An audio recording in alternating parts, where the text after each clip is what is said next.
Alléluia. Gloire à Jésus. Bien-aimés dans le Seigneur, que la paix et la grâce de Dieu notre Père et notre Seigneur Jésus-Christ de Nazareth soient avec vous. Je voudrais avec vous partager les merveilles de l'Éternel, la parole de Dieu. Alléluia. Nous lisons un texte dans le livre de Nombre.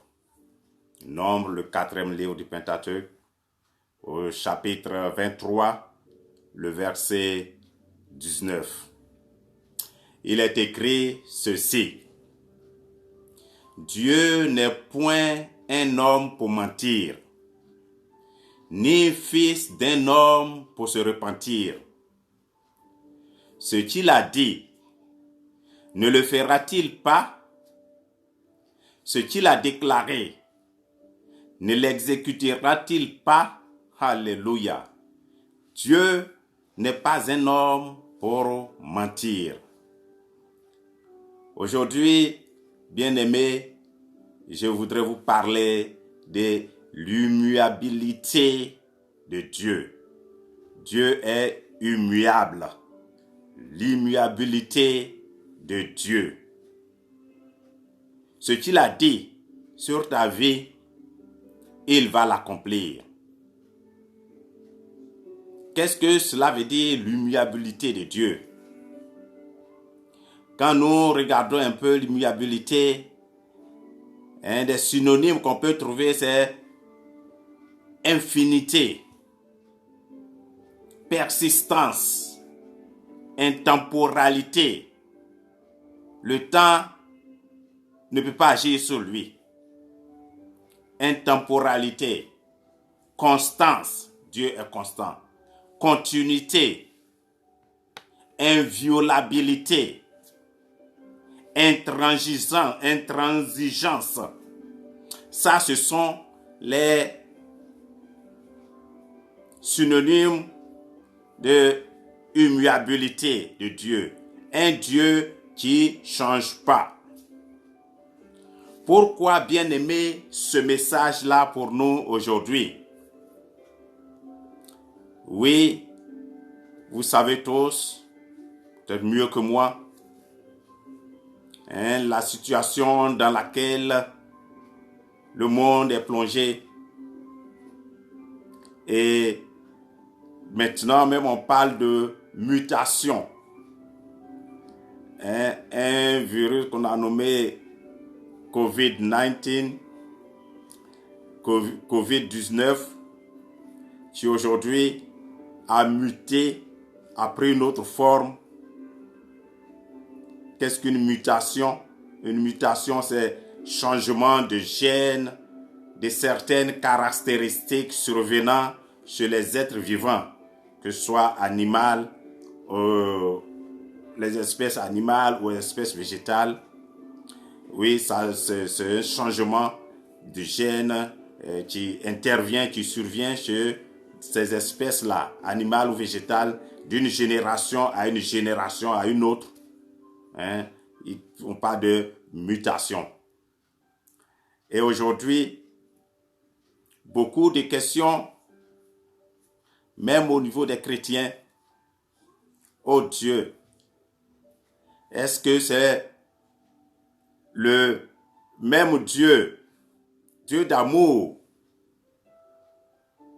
qui est là encore? Ou bien Dieu aussi a connu une mutation? Est-ce que Dieu a changé? Est-ce que Dieu est le même, le Dieu d'amour? Seigneur, nous souffrons. Le monde va en péril. Si c'est le Dieu d'amour, pourquoi il n'intervient pas? Et beaucoup perdent la foi à force de se poser des questions auxquelles ils n'ont pas de réponse. Et ils perdent la foi. Certains qui ont abandonné totalement les églises, abandonné d'aller à l'église, abandonné de prier, parce que les interrogations sont sans réponse. Est-ce que Dieu a muté? Dieu a changé? C'est pourquoi aujourd'hui j'ai décidé de faire ce message, un message d'enseignement sur l'immuabilité de Dieu. Dieu est immuable. Et donc j'ai donné les synonymes de l'immuabilité qu'on peut trouver avec persistance, infinité de Dieu, intemporalité de Dieu, constance de Dieu, continuité de Dieu, inviolabilité de Dieu, intransigeance de Dieu. Quelles que soient les circonstances, Dieu reste toujours Dieu. J'ai souvent dit dans mes messages ici, Dieu, il est le Dieu de la saison de pluie, il est le Dieu de la saison sèche. Il est le Dieu de la nuit, il est le Dieu du jour. Il est le Dieu des montagnes, il est le Dieu des vallées. Et aussi en période de pandémie, d'épidémie, de catastrophes, de sécheresse, il est toujours Dieu. Dieu est immuable.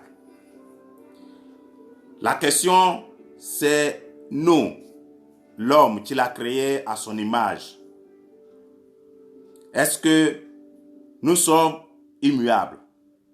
Et là, non, pas du tout. On connaît les changements sociaux, un changement social, les changements de traits de caractère chez des individus, chez les hommes, les changements de pensée. Quand on prend une société, même la société française, que ce soit la société ivoirienne, la société togolaise ou camerounaise, de l'an 1900, ce n'est plus la société actuelle. Il y a toujours une grande différence dans nos sociétés actuelles, culturellement, la façon de penser, la façon d'agir, même corporellement même. Donc c'est nous, les hommes, qui changeons. Dieu ne change pas. Et donc, c'est ce thème-là que je voudrais qu'aujourd'hui, nous traitions ensemble. Dieu est immuable et nous allons lire quelques versets bibliques qui vont nous présenter cette nature importante de Dieu, qui vont nous démontrer la nature importante qu'est l'immuabilité de Dieu. Nous commençons par le psaume 102, verset 27, qui dit ceci: « Mais toi, tu restes le même, et tes années ne finiront point. » Il parle, le psalmiste hier parle de Dieu, et dit: « Mais Dieu, toi, tu restes le même, et tes années ne finiront point. » Dieu est immuable, il vit plus longtemps que sa création, même jusqu'à dans la nouvelle création. Alléluia. Il vit plus longtemps que sa création que nous sommes, ces créatures que nous sommes, et il va vivre encore, continuera de vivre jusqu'à dans la nouvelle création. Lorsque nous lisons dans le psaume 33, verset 11, il est écrit ceci: « Les desseins de l'Éternel subsistent à toujours, et les projets de son cœur de génération en génération. » Les desseins de l'Éternel subsistent à toujours, et les projets de son cœur de génération en génération. Malachie 3, 6 dit aussi: « Car je suis l'Éternel, je ne change pas. Et vous, enfants de Jacob, vous n'avez pas été consumés. » Oui, Dieu, ses desseins subsistent à toujours. Et ses desseins, ses projets pour l'homme, c'est des projets de paix, de bonheur. Très souvent, ce que nous, les hommes, les humains, nous appelons injustice de Dieu, c'est en fait la bienveillante patience de Dieu. Ce que les hommes, les gens appellent l'injustice de Dieu est en fait sa bienveillante patience qui appelle au repentir. Dieu, souvent nous ne saisissons pas les situations, nous ne comprenons pas les situations et nous pensons que Dieu est dans cette situation actuelle, Dieu est injuste. Or, Dieu ne fait pas bien. Oui, il fait tout bien, mais dans ces situations, il attend un repentir, un changement de notre part, parce que c'est nous qui changeons, c'est nous qui sommes aujourd'hui avec lui et demain ne sommes plus avec lui, c'est nous qui tournons le dos, c'est nous qui pensons que nous avons tellement évolué, que nous connaissons tout, que nous pouvons vivre sans lui. Et donc c'est ça. Ce n'est pas une injustice, c'est une bienveillante patience qui appelle au repentir pour que nous ne soyons pas détruits. C'est ce qu'il dit dans Malachie 3 ici que je viens de lire. Car je suis l'Éternel, je ne change pas. Et vous, enfants de Jacob, et vous, toi qui m'écoutes, ma soeur, mon frère, vous n'avez pas été consumés. Il dit, vous n'avez pas été consumés, les enfants d'Israël, vous n'avez pas été consumés. C'est parce que mes desseins subsistent pour toujours. Mes projets pour vous, c'est de génération en génération. Sinon, j'aurais dû vous consumer par le feu dans le désert. Alléluia.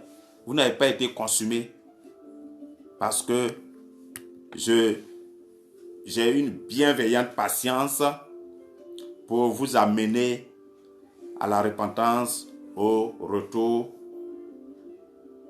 à votre Dieu. Repentance, c'est le retour à Dieu, c'est la métanoïa, retourner à Dieu. Alléluia. Et donc, lorsque nous lisons dans Jacques 1, bien-aimé, Jacques 1, verset 17, Jacques écrit ceci: tout don excellent et tout cadeau parfait viennent d'en haut, du Père des Lumières, chez lequel il n'y a ni changement, ni ombre de variation.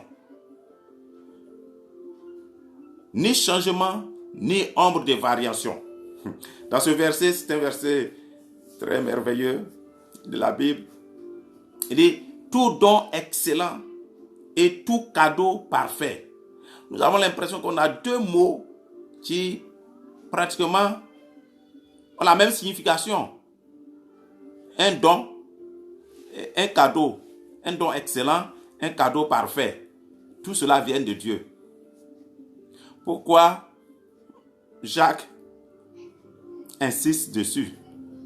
Les mots cadeau et don soulignent ici la perfection et l'exhaustivité de la miséricorde de Dieu. La perfection et l'exhaustivité de la miséricorde de Dieu. Don, nous savons que don décrit l'acte de donner. Et cadeau décrit l'objet reçu, l'objet donné. Ça, le cadeau. Ça veut dire que tout ce qui est donné par Dieu est approprié, est complet, est bénéfique, est bénédiction. C'est ce que Jacques veut nous faire savoir ici. Bien-aimés, lorsque nous lisons Hébreux 13, verset 8, la parole dit ceci. Jésus-Christ est le même hier, aujourd'hui et éternellement. Alléluia. Un verset merveilleux, un verset puissant, un verset clair qui nous ouvre les esprits, qui nous ouvre l'esprit. Alléluia. Et dit, Jésus-Christ est le même hier, aujourd'hui et éternellement. J'ai commencé ce message par vous dire que Dieu est immuable. Parler de l'immuabilité de Dieu. Le non-changement de Dieu. L'infinité, la continuité, la persistance, la constance de Dieu. Et nous tombons sur ce verset qui dit Jésus-Christ est le même hier, aujourd'hui et éternellement. Un verset qui parle clairement de la divinité de Jésus-Christ de Nazareth. Pourquoi? Je viens de le dire que seul Dieu est immuable. C'est lui ce qui est sans fin. Il est intemporel. Il est constant. Il est éternel. Et que sa création, sa créature que nous sommes, que ce soit les végétaux ou les espèces animales, il y a toujours des mutations. On change. Nos sociétés changent. Que lui seul, Dieu, ne change pas. Et donc ici, ce verset qui nous dit Jésus est le même hier, aujourd'hui et pour toujours, c'est-à-dire qu'il est Dieu. Si lui aussi il est immuable, il ne change pas. Alléluia. Donc bien aimé, voici une vérité très importante pour nous. Et l'immuabilité de Dieu conduit évidemment à son éternité. Et donc, je vais parler de l'éternité de Dieu, pas trop en profondeur, mais parler, donner des versets bibliques qui nous montrent aussi l'éternité de Dieu. Le verset 40 de Deutéronome 32 dit ceci, « Car je lève ma main vers le ciel et je dis, je vis éternellement. » C'est le grand Dieu qui dit cela. Je lève ma main vers le ciel et je dis, je vis éternellement. Quand est-ce que quelqu'un lève la main? Dans nos sociétés modernes, nous le savons. Quand nous sommes en justice, quand nous devons prêter serment, un accusé devant la cour lève la main. Quand un président est élu avant de prendre fonction, il prête serment, soit sur la Bible ou sur quelque chose, en levant la main. Donc ici, c'est un serment que Dieu fait. Dieu fait le serment de se venger de ses ennemis.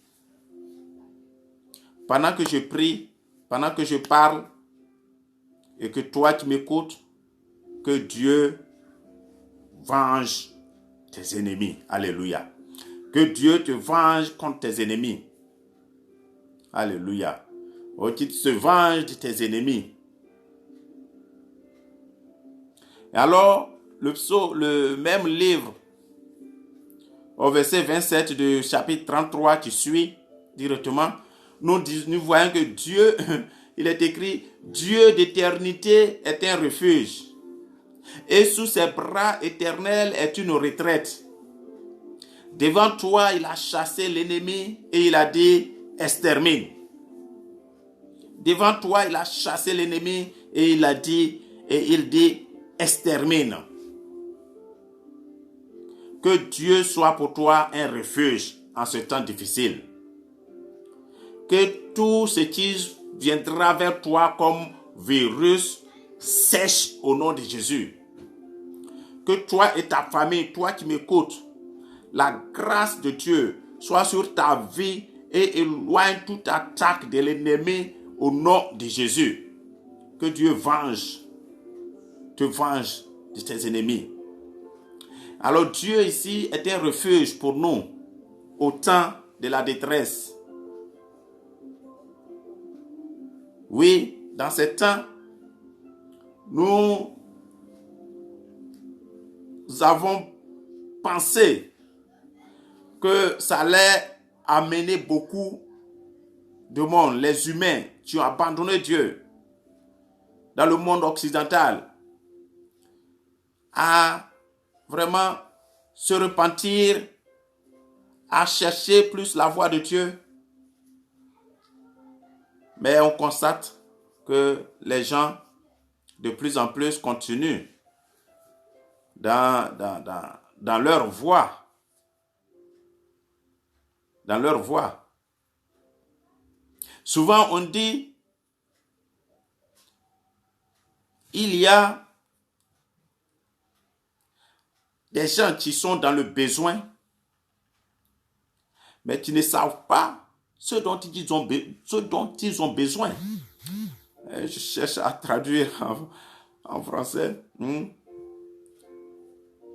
We are in need, but we don't know what we need. So, ils sont dans le besoin, mais qui ne savent pas exactement ce dont ils ont besoin. Voilà le problème de l'humanité aujourd'hui. Et donc, bien-aimés, que Dieu, dans sa grâce, il est souverain et il a une voie pour toutes choses, il y a un chemin pour toutes choses, il y a une réponse à toutes choses. Et la réponse viendra. Alléluia. Lisons Job 36, verset 26. Il est écrit, Dieu est grand, mais sa grandeur nous échappe. Le nombre de ses années est impénétrable. Oui, bien-aimé, Dieu est grand et sa grandeur nous échappe. Le nombre de ses années est impénétrable. Donc, on ne prend pas la situation difficile que tu vis ou que nous sommes en train de traverser comme une absence de Dieu, comme Dieu est un changement de Dieu, de nature de Dieu. La nature de Dieu est immuable, n'a pas changé. Dans ce passage, dans ce verset, la pleine gloire de Dieu est ici en dehors de la portée de l'homme. C'est ce qu'il dit. Dieu est grand et sa grandeur nous échappe. La pleine gloire de Dieu est en dehors et hors de la portée de l'homme.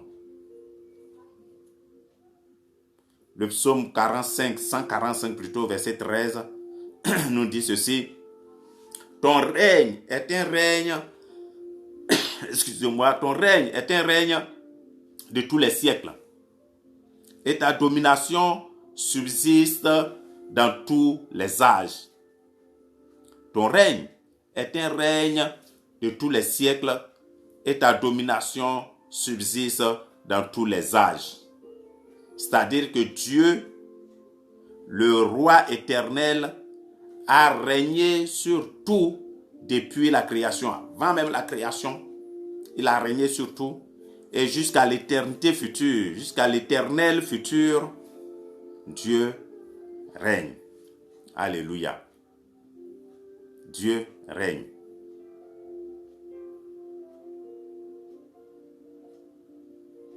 Bien-aimés, ici, ce sont des versets dans l'Ancien Testament que je viens de donner, mais quand nous lisons aussi le Nouveau Testament, nous voyons aussi cette éternité, cette immuabilité de Dieu. Dieu dit dans 2 Pierre 3, verset 8, « Mais il est une chose, bien-aimée, que vous ne devez pas ignorer, c'est que devant le Seigneur, un jour est comme 1000 ans, et 1000 ans sont comme un jour. » Dieu a une compréhension du temps complètement différente de celle de l'homme. Ce verset, Pierre l'écrivait par rapport aux spéculations sur le retour de Christ. À quand? Pourquoi ça dure? Et Dieu a une compréhension du temps complètement différente de la nôtre, des hommes. Un jour pour lui peut signifier 100 ans. 100 ans pour lui peut signifier un jour. Alléluia. Il est Dieu éternel. Il est Dieu éternel. Il est intemporel. Le temps n'a pas d'influence sur Dieu. C'est pourquoi on dit qu'il est Dieu éternel.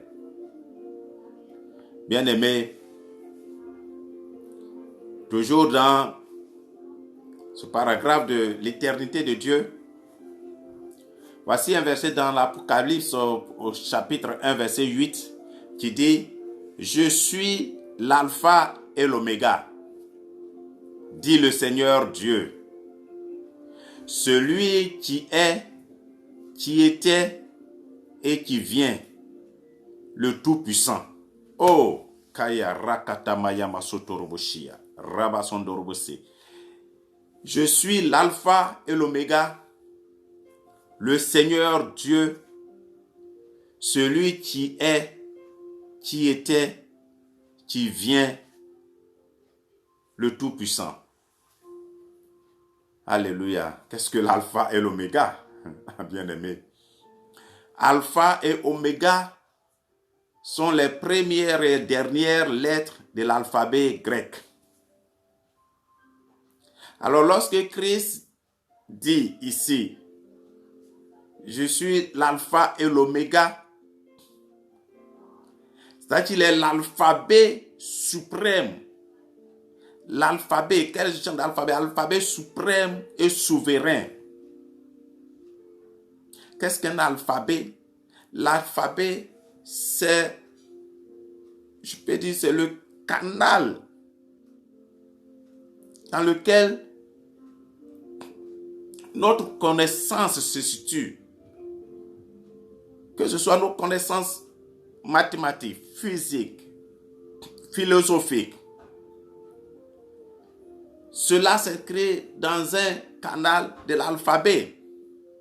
Notre culture, tout ce que nous apprenons, tout ce que nous étudions.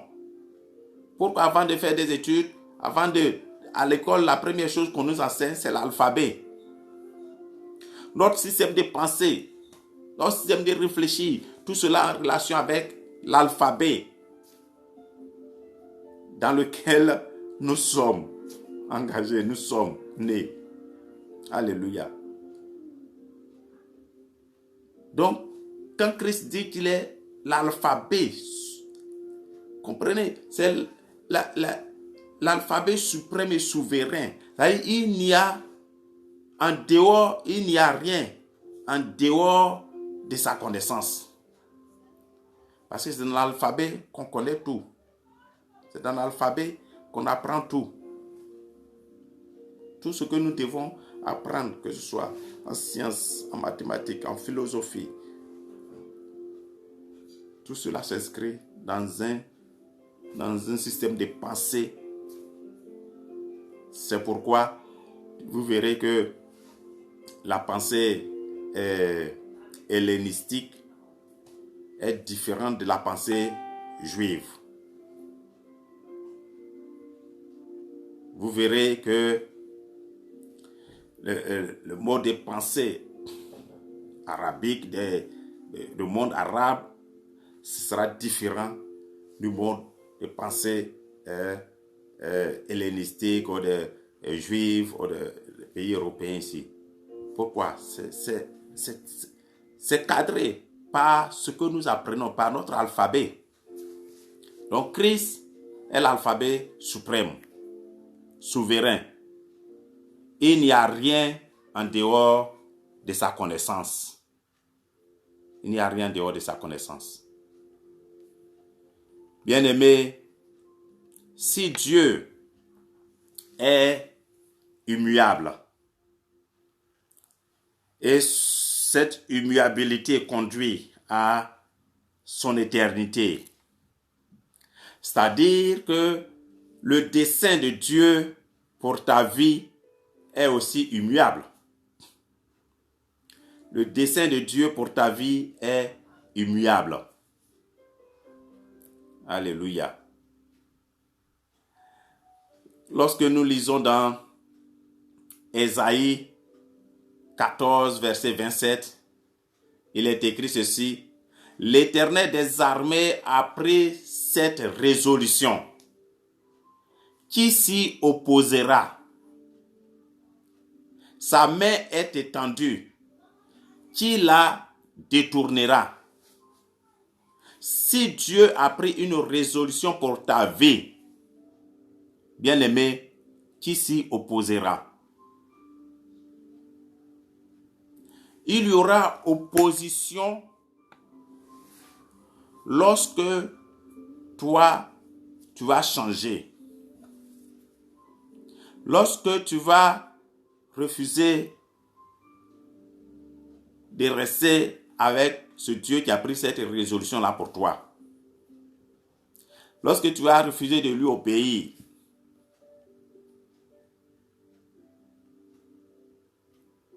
Sinon, son dessein pour nous est immuable.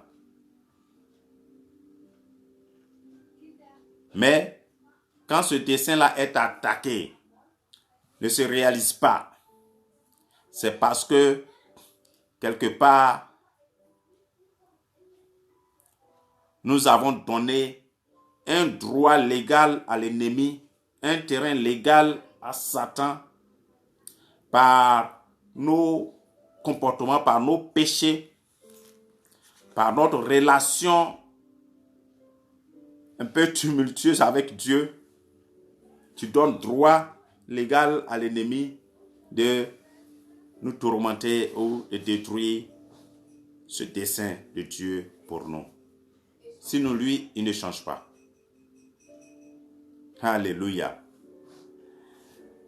Le proverbe 19, verset 21, dit ceci: Il y a dans le cœur de l'homme beaucoup de projets,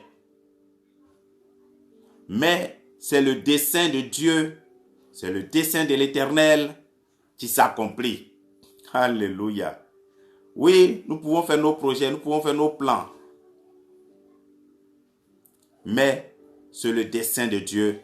Pour les enfants de Dieu que nous sommes, c'est le dessein de Dieu qui s'accomplit. C'est-à-dire la responsabilité humaine est toujours soumise à la souveraineté absolue de Dieu, Adonai.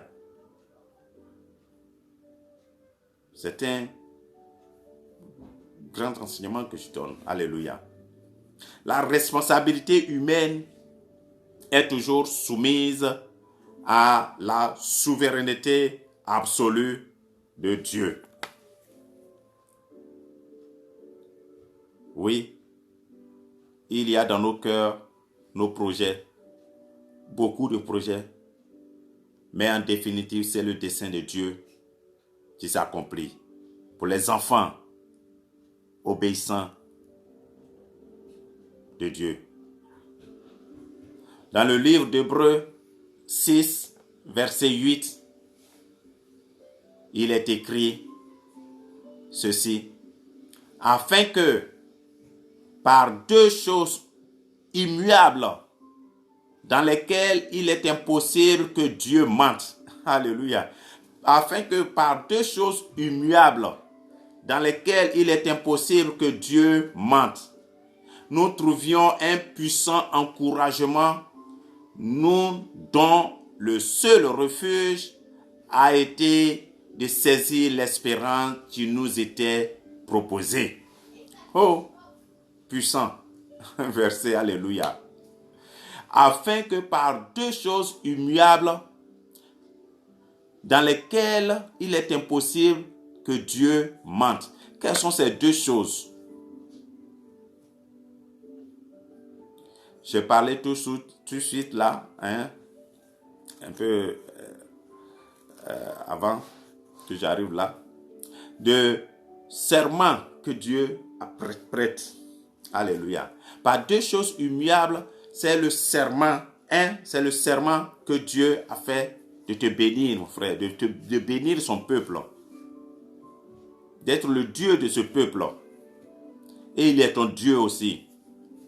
Et ce serment qu'il a fait, c'est immuable, inchangeable. Et la deuxième chose, c'est la promesse de Dieu. Tout ce que Dieu a promis pour ta vie, il le fera.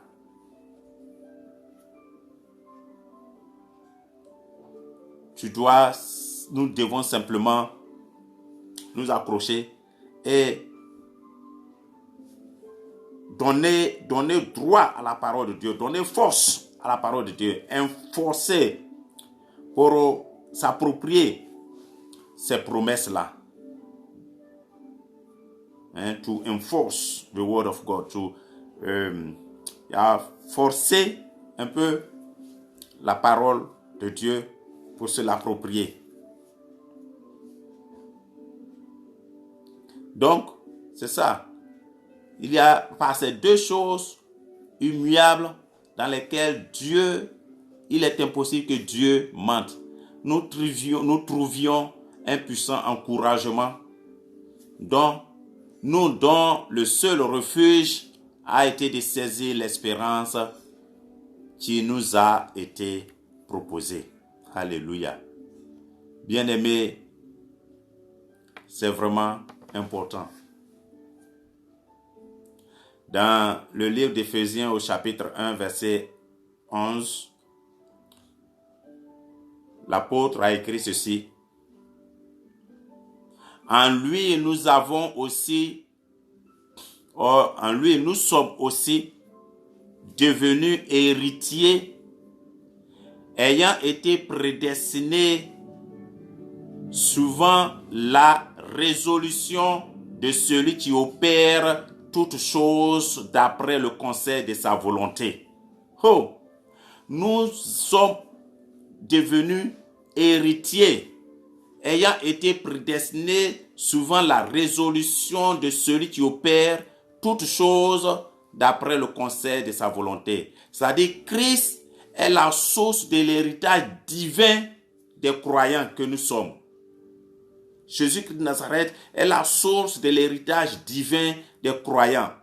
Avant que la terre ne soit formée, avant que Dieu crée le ciel et la terre, là, Dieu, dans sa souveraineté, a décidé déjà que chaque individu, que chaque pécheur serait justifié ou serait fait juste par la foi en Jésus-Christ de Nazareth. Alléluia. Par la foi en Jésus, tu es justifié.